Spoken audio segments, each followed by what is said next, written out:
Il y a une volonté de trouver un accord, bien entendu. Il n'est pas question de rester là en statu quo. Avancer, ça veut dire avoir plus d'éclairage et travailler de façon plus concrète avec le gouvernement qui nous apporte des réponses précises sur la partie d'économie qui sera faite dans la santé. Quelle est la position du gouvernement aujourd'hui? Personne ne veut faire plus d'efforts. La solution n'est-elle pas uniquement la création d'emplois?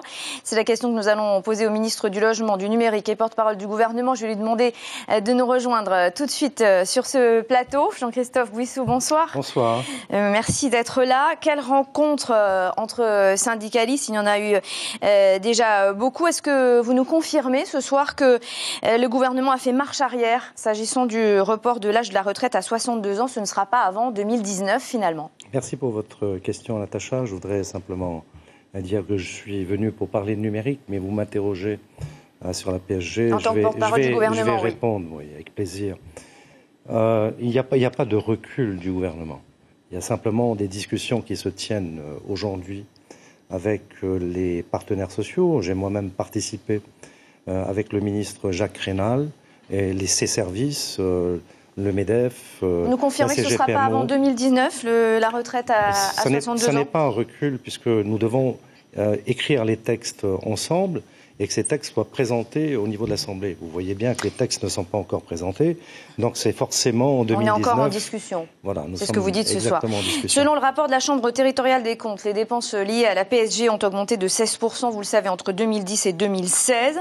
Seulement 60 000 emplois salariés en Polynésie. Est-ce qu'il ne faut pas en priorité continuer de créer de l'emploi pour que le nombre de cotisants augmente? C'est exactement ce que nous faisons aujourd'hui, c'est-à-dire que depuis qu'Edouard Fritsch s'est installé à la présidence du pays, nous avons renversé la vapeur, pour ainsi dire, et nous créons des emplois aujourd'hui. Si vous prenez sur les 12 derniers mois, nous avons créé 2500 emplois. Et si vous rajoutez les emplois, je dirais, d'entrepreneurs individuels, ça représente 3500 emplois supplémentaires.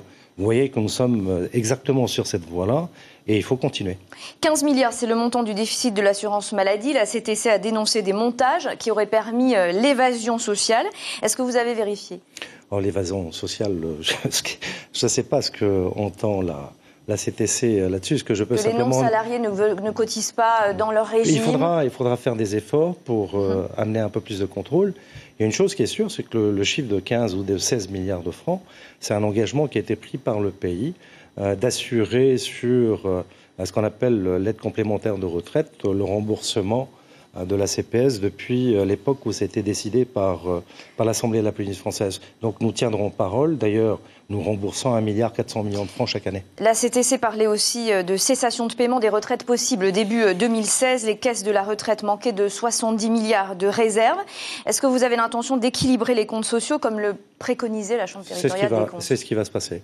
C'est-à-dire qu'au fait, les solutions qui vont être proposées vont nous permettre d'équilibrer sur une certaine période. Il faudra certainement faire un peu plus d'efforts.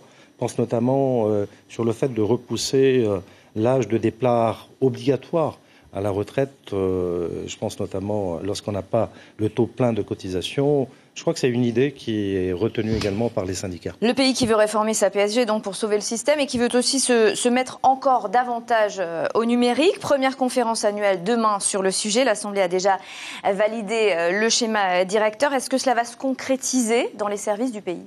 Ça va se concrétiser dans les services du pays parce que nous avons pris la décision de mettre en place un plan stratégique pour renouveler l'ensemble des équipements des services administratifs, mais aussi de faire en sorte que demain, n'importe qui, avec un smartphone, avec un ordinateur, puisse retirer des pièces administratives, constituer des dossiers. On est en retard en Polynésie Bon, on peut dire que comparativement à la métropole, on a quand même un tout petit peu de retard, mais on n'est pas très loin derrière. Et c'est pour ça que c'est important que le Smart polynésien puisse se mettre en route, parce que ce retard, non seulement nous allons le rattraper, mais on va aussi devancer les autres pays. Jean-Christophe Bouissou, merci beaucoup d'avoir accepté notre invitation ce soir.